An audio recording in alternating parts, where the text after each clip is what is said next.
Salutations, respected viewers. I'm George from Ireland. So this video is about 20,000 lies, which is about the Trump maladministration, which ended some months ago.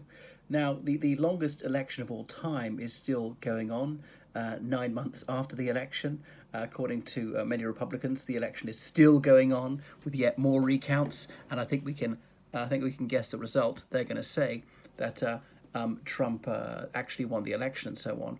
And yes, that is a toothpaste stain beside my mouth. I do prepare perfectly for this sort of thing.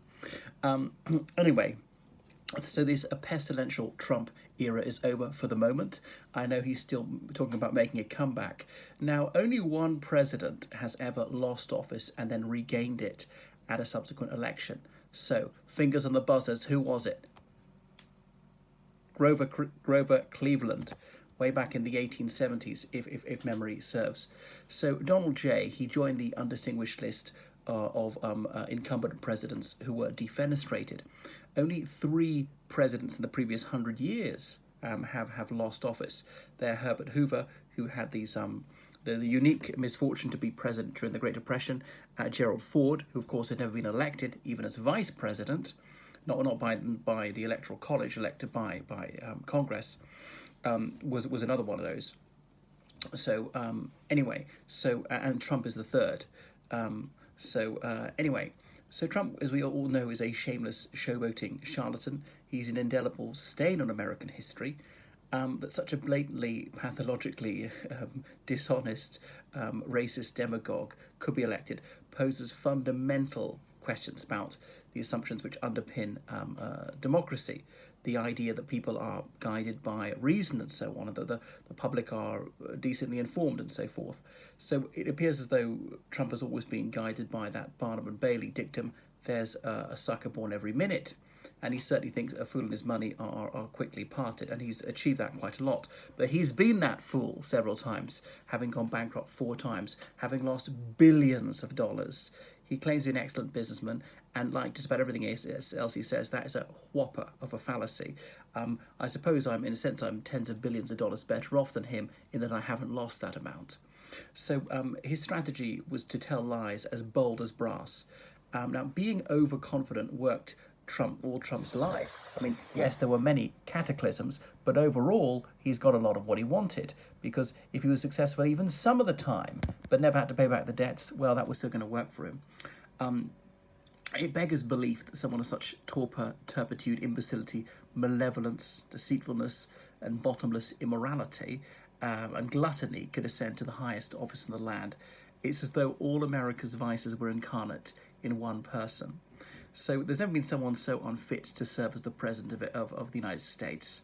And I've racked my brains for a single solitary virtue this man possesses, and I can't attribute a single one to the former commander-in-chief.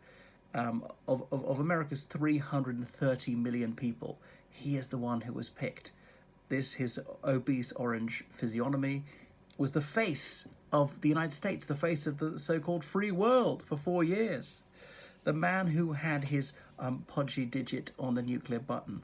Wow. So it's flabbergasting that a country with so many morally upstanding people, with the top universities in the world, should elect such a morally bankrupt man as him, someone so cognitively deficient, someone who's undergoing such blatant mental declension, someone who's so unutterably ghoulish.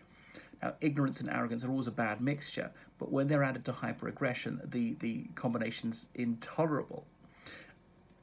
It's repugnant. So it's uniquely a bloke wheel that when the US is more educated than ever, someone like this is elected. Now, something's deeply flawed in the system here. So never before did the United States have someone so utterly unworthy of this office.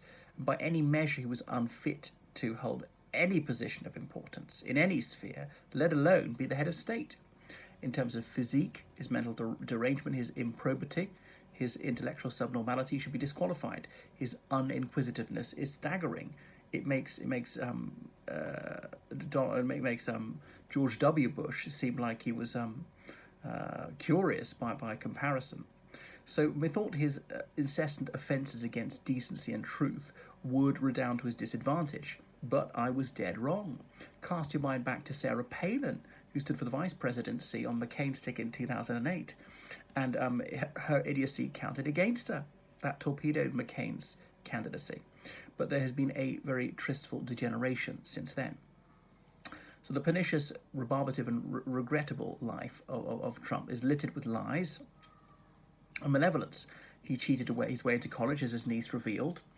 He can't read an adult level, which is nothing to be ashamed of. But how on earth can such a man be admitted to one of America's top colleges? It's a damning indictment of the educational system that he could be allowed into somewhere so estimable, but money talks. So Donald Trump's father was a tyrant, driven by a lust for money, and Trump claims to be a biblical scholar. He might know what St. Paul wrote, that the love of money is the root of all evil. So Trump's father was a cruel and racist psychopath, as revealed by his grandniece. So Donald Trump's dad, he urged his sons to be killers. He didn't mean literally, but just to be utterly shameless, to have no compassion whatsoever. He appeared to be Machiavellian. So the choice of this, bully or a loser, it was binary for him. There was no middle ground. You couldn't be successful unless you were savage. Anyway, so although Trump is not a Latinist, he presumably believes homo homine lupus. Anyway, but for him, it's not an observation, but that appears to be his motto. So Mary Trump, that psychologist, she's the one who revealed all this about them. And that Donald Trump Sr. taught Donald Jr. to never acknowledge he'd made a mistake. That's inadmissible. You got to double down. We did something that was wrong. You blame others. You never said, okay, that was an error. You just lie your way out of lies. So Lawrence Trump, that was Donald Trump's brother, he went the other way. He was seen as weakling for his father because he felt pity for those less fortunate than others. He had a moral compass. He was decent. He wasn't going to tell flagrant lies, and he might have been inclined towards alcoholism anyway, or maybe it was because of the cruelty in his family drove him to dipsomania. So Donald Jr. scorned alcohol, but it didn't stop him making money from selling the demon drink. If he really had a principled objection to it, he wouldn't do it. And of course, his not drinking played well with the Christian fundamentalists that worked for George W. Bush as well. So, as always with Trump, it's one rule for him and another rule for everybody else. He doesn't respect people who drink, i.e. he doesn't respect most of his customers. He said that on television. He lost respect for people who drink. So, anyway, Donald J., he learned not to care about the repercussions of his mistakes, and that's why he reacted with such equanimity to the deaths of hundreds of thousands of his fellow Americans on his watch from coronavirus. I know, even with the best president in the world, people had died of coronavirus, but nowhere near so many. And so many of these were excess deaths, much more than we would have expected had it been handled sensibly, the situation. And it was a gross mishandling of the situation. Anyway, as a straight white male multimillionaire in New York, Trump could not have been more privileged. And his numerous colossal failures that litter his career prove that he is an ocean-going loser. He is the biggest loser.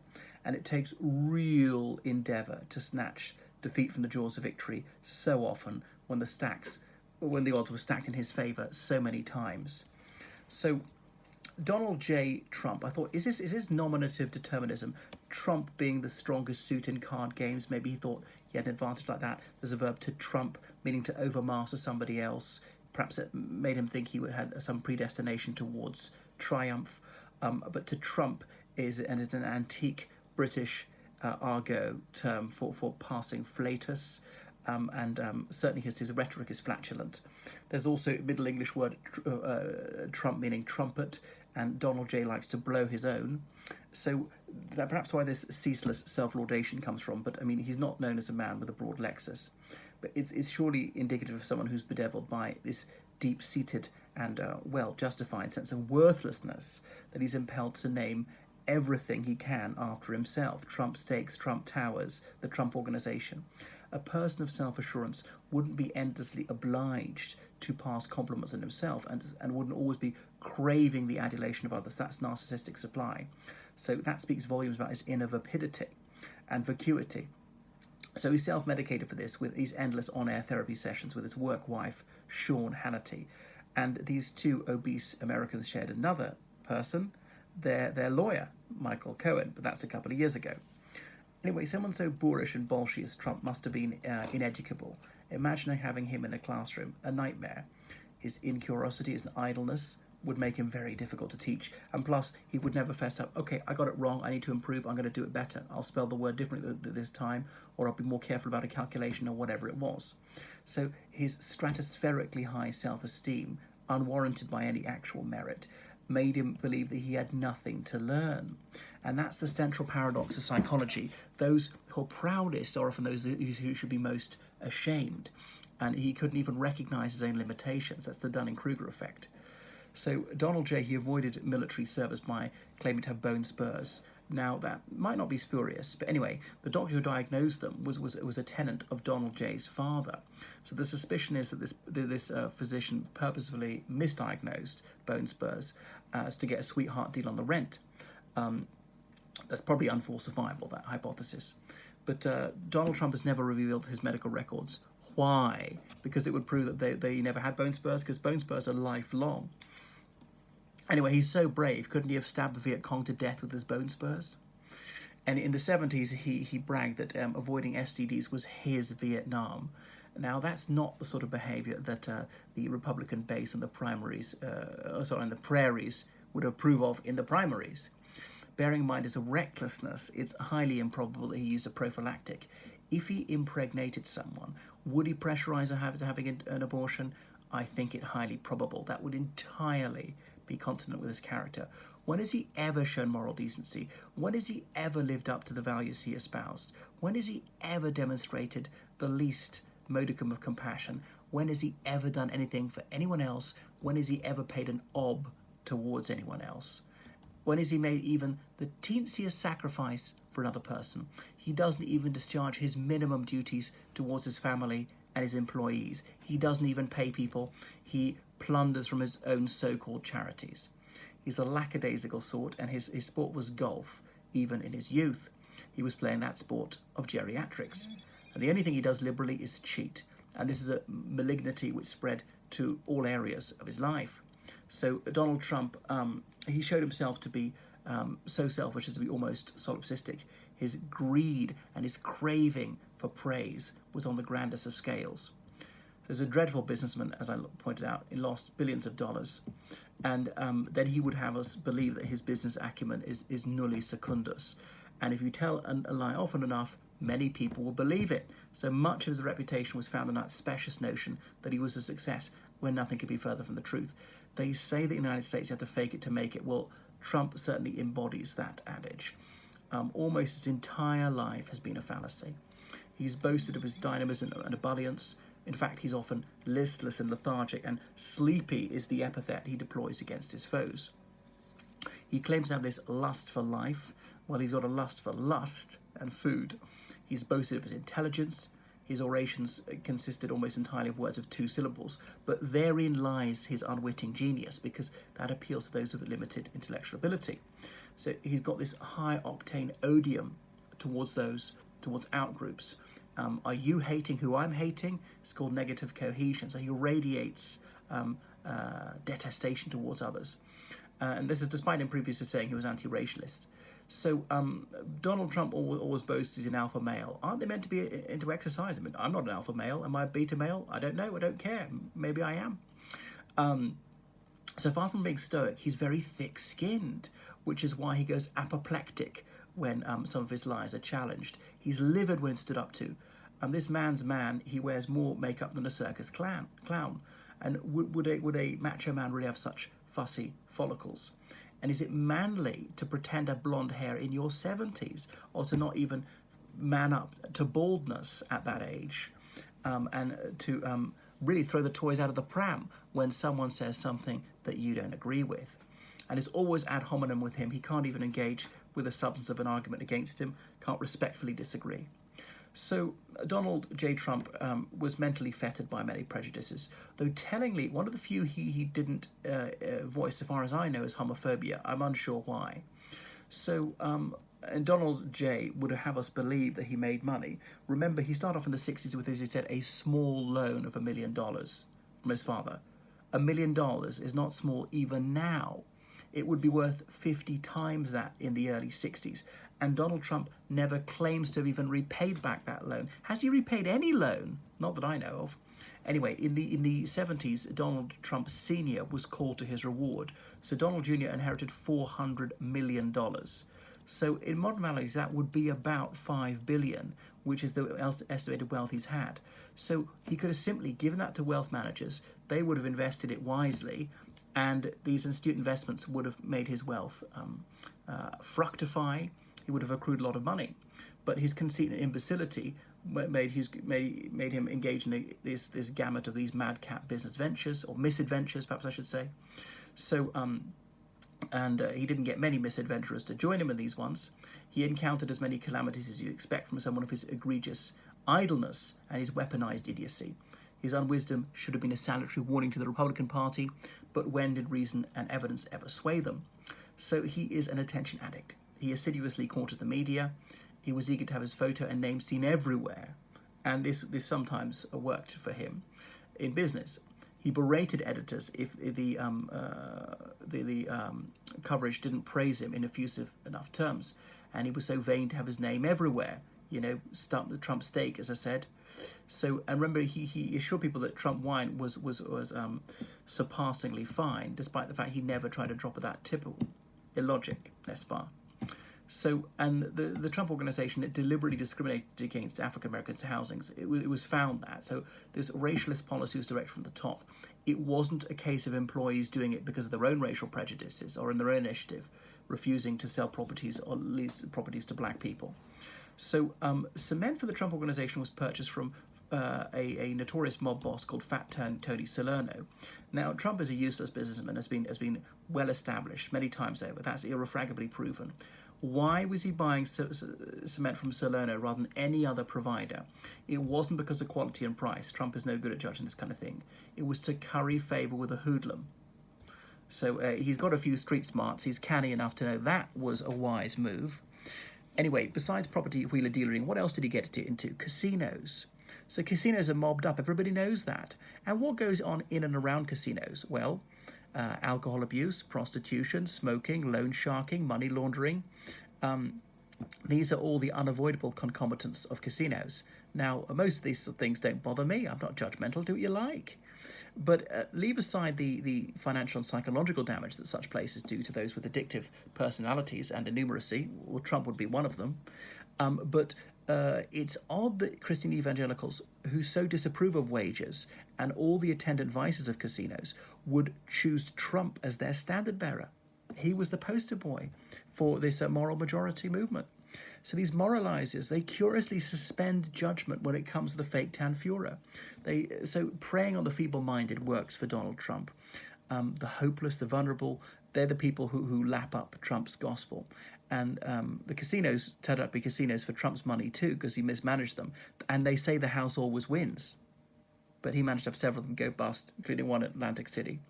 So far from being a job creator or a boon to the economy, Trump, who has always been verminious, he's been a parasite in this country, not paying his workers or repaying the credit that extended to him by banks, has damaged the economy. So Trump, he married a Czechoslovak immigrant called Ivana Trump, so much for opposing immigration. He showed not the least interest in his spouse's country. I don't think he's ever been there. Within a few years, he was carrying on a extramarital affair with Marla Maples. He used to phone up New York tabloids to boast about his adultery. And this flagrant affair was front page news. Marla was quoted on the headline saying, "Donald gave the best sex of my life." So this is the boastful adulterer who Christian fundamentalists chose to be their representative. Now, I don't care two hoots about adultery. He could commit adultery with 1,000 women. It wouldn't bother me. But Christian fundamentalists do bother about this kind of thing. So that stands in stark contrast to their savaging Obama, and despite there never being a whisper of infidelity, or how they were irate that Michelle Obama wore a dress that showed her upper arms or something. But actual adultery from Donald Trump, that's absolutely fine. Nary a word breathed about that one. I think that's revealing. Anyway, in the 1980s, Trump's first so-called book was published. Tony Schwartz wrote it. And in the book, Schwartz said that Trump was lying to people, and Trump said this is an effective strategy. Well, he's right about that one. And Schwartz had met with many people being bilked by Trump who proved this with irrefragable documentary evidence. And the book, The Art of the Deal, was written not just with Tony Schwartz, but Schwartz wrote every word of it. I mean, I'm not sure Trump has physically written anything, either on the keyboard either, because they say he doesn't send emails. The idea, there's no paper trail. It's probable that Trump hasn't read a page of that book either. So he's allergic to reading.